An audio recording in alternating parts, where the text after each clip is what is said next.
Hello, and welcome to Differential Discussions. I'm Melissa. And I'm Dave.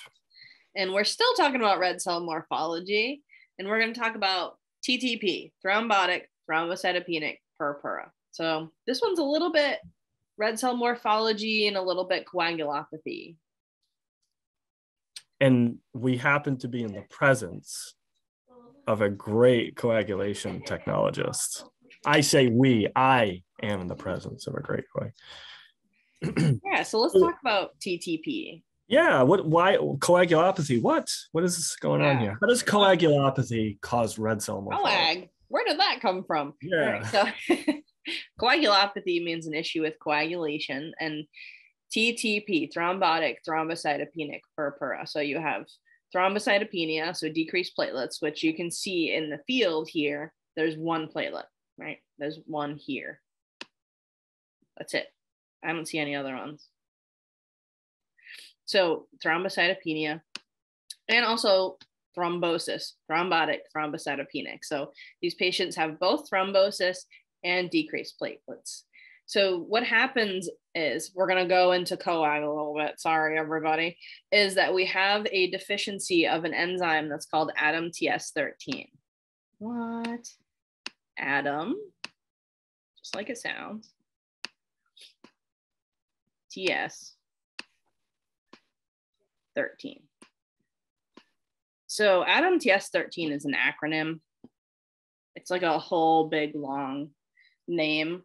It's a disintegrin and metalloprotease thrombospondin motif type 13. Most of the time you can just memorize ADAMTS13 and you don't actually have to memorize the metalloprotease. It's an enzyme that breaks down von Willebrand's factor. And in your endothelial cells, it's going to be secreted. And as soon as you kind of secrete it from those endothelial cells, you're going to have ADAMTS13 chopping it into its smaller pieces, because von Willebrand's is stored as an ultra large molecule. Ultra large because it's huge. So normally ADAMTS13 chops it into large, medium, and small molecular weight multimers. And that's what circulate, and that's what's do von Willebrand's factor's function. Von Willebrand's factor has several functions, one being carrying factor 8, which is a coagulation factor, one being that it's going to mediate platelets binding to collagen when collagen is exposed when you damage the endothelium. So the way this happens then with backing up to TTP, right? With TTP is you lack ADAMTS13. So von Willebrand's factor is excreted from your endothelial cells and it's not chopped up. So you get ultra large von Willebrand's factor. Ultra large von Willebrand's is really large. And so what it does is it kind of rolls through your vasculature and gunks it up because it's a really large molecule, and it'll bind onto platelets, resting platelets, and pull them in, causing thrombosis. And then you have these kind of stretchy pieces of von Willebrand's factor just kind of gunking up the vasculature. And so you have your red cells trying to pass through, and they're getting sliced by these ultra large pieces of von Willebrand's factor. So you get thrombocytopenia because your platelets are getting caught up in the thromboses with the von Willebrand's factor. And then you have schistocytes, which we're seeing a lot of schistocytes on our peripheral blood smear because our red cells are getting sliced by that ultra large von Willebrand's and the formation of these clots and all the fun stuff that's happening with these patients. So these poor patients. Yeah, no, this can be very, very serious, cause a lot of morbidity and mortality, right? So we're looking at it from the perspective of like red cells and things like that, but there is a broader clinical picture here that's quite serious. This can be dangerous.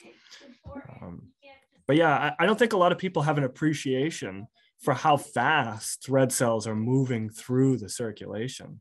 Yeah. For these things to just get sheared into pieces. Pretty cool. And we have a term for that, don't we?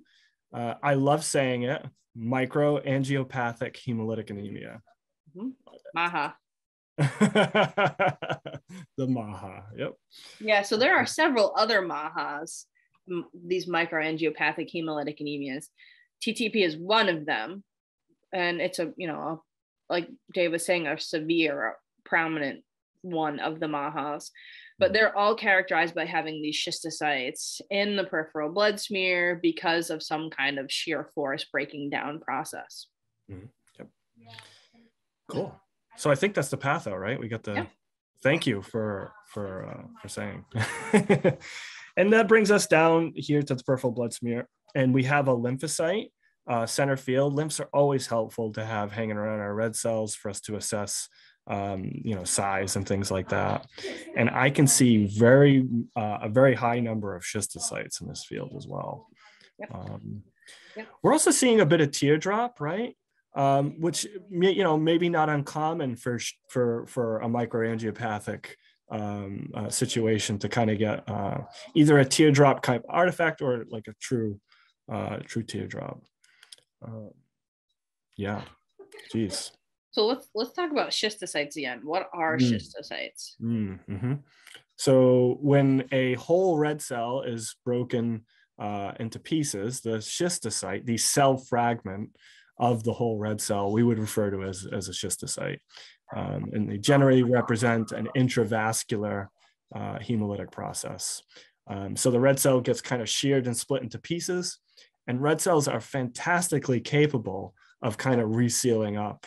And so we get these odd shapes, I think you might say. You can see characteristic shapes with schistocytes, but they're sort of random, right? However the red cell happened to break. So we got absolutely. And you can see that the schistocytes look different across the field here. Yes. Yep. All sorts of different morphologies. Yep.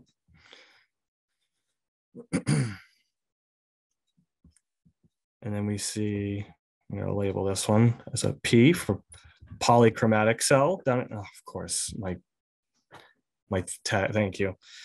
So we got a polychromatic cell. We spoke a bit about different hemolytic anemias. Shift retics, reticulocytes in general, very common to be elevated in hemolytic processes. Kind of one of the things we look for in the differential diagnosis, I should say, specifically. I could have had some fun with wordplay there, and I kind of missed the boat. But so yeah, we got a one cell that's polychromatophilic there. Some schistocytes. It's kind of the expected general picture, huh? I think there's a few ovalocytes too. They're not quite elliptocytic here. They're more ovalocytic, but there's a few of them here. Mm-hmm. Yep, absolutely. And I wouldn't necessarily say ovalocytes would follow a TTP necessarily. So we'll chalk it up to a coincidental finding. And maybe when with the huge red cell turnover, we could be starting to see some other types of anemia kind of rear their head to cause the ovalocytes. Yeah. That's true, because most of what we're talking about this is the characteristic TTP. This is what it should look like. The schistocytes, the decreased platelets, those kinds of things, polychromasia. But who knows if this patient has been anemic for a while and is developing a folate deficiency or an iron deficiency in addition to their TTP, because patients never usually come in with just one thing. It's so true. Yeah, it's so true. Yeah, because I mean, if we look at our lymph, some of these red cells look kind of small. Would you agree? Yep. Yeah. Definitely looks like there's some micro. There's a few macro cells. Mm-hmm. Like this guy here is macrocytic. There's a few of them, but they mostly look micro. Yeah. Yeah. All right. Let me switch fields for us. Sure.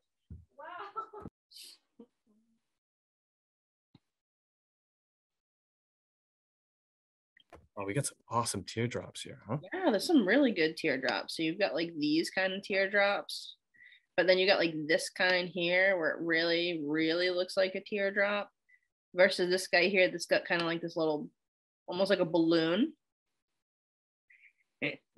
there. So there's a lot of teardrops here. Interesting. And then of course with it, in addition to teardrops, there's a lot of them here. Like I think if this is consistent, I would call teardrops on this slide. 100% agree. And then schistose. Yes, and then schistose. Yep. Even the schistose, that guy looks like a teardrop schisto. Mm-hmm. Yeah. Because frankly, it's so small, right? So we have to be mindful that that's likely a fragment of a cell. Yep. So it shouldn't, yeah, so it's got a dual role here. It's counting as a teardrop and a schistocyte. And then I think the other thing would be platelets. So here we have 3. There's one here, one here, and there's one here. So again, a decreased number of platelets, which is what we would expect in TTP. Yep, classic, yep. Let's look at another one.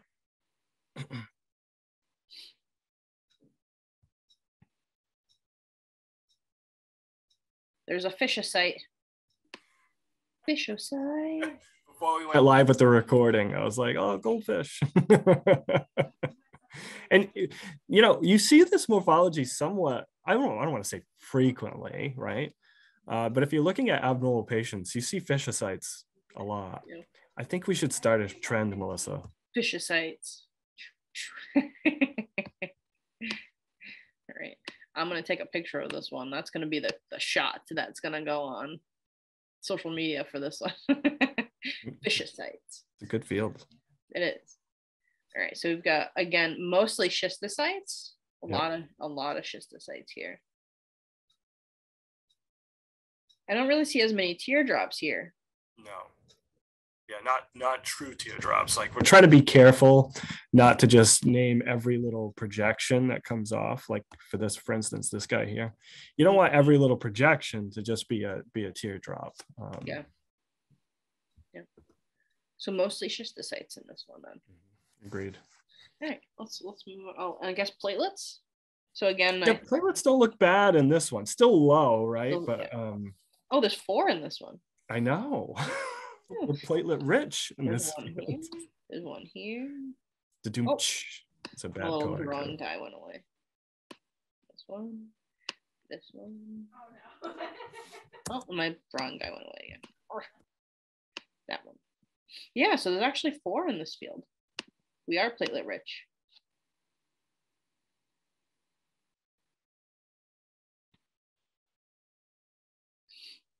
All right. I see a couple teardrops now in this one. Yep. In this field. Back to having some teardrops. Yep. So speaks to another point that we like to make about consistency between fields too. So we're mentally kind of keeping track of how many we're seeing, because you might have a finding that qualitatively is certainly there, but just doesn't hit the threshold for calling. Yep. So lots of schistos, some teardrops, and then I see 2 platelets in this field. Mm-hmm. Here.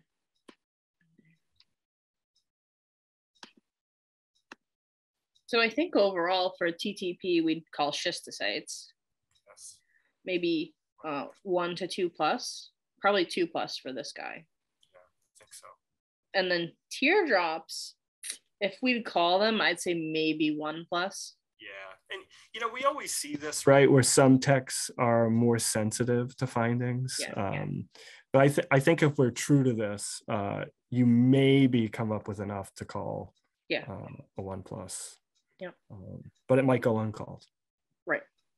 And I don't think there's enough ovalocytes to call. True. And that's talk about another morphology that's probably way overcalled systematically. We try to do our part. Maybe we'll try undercalling them a little. Undercall ovalos. Not schistos though. Schistos, be sensitive to those. Yes.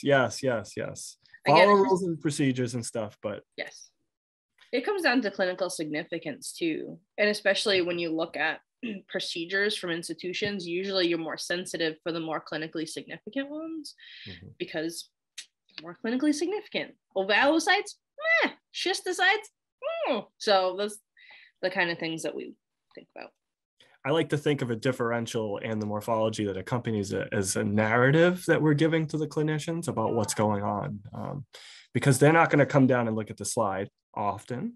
And frankly, they maybe shouldn't if they don't know exactly what they're looking at. So they really rely on us to give them signals, to have a long differential diagnoses, a long list of different pathologies that they can rule out.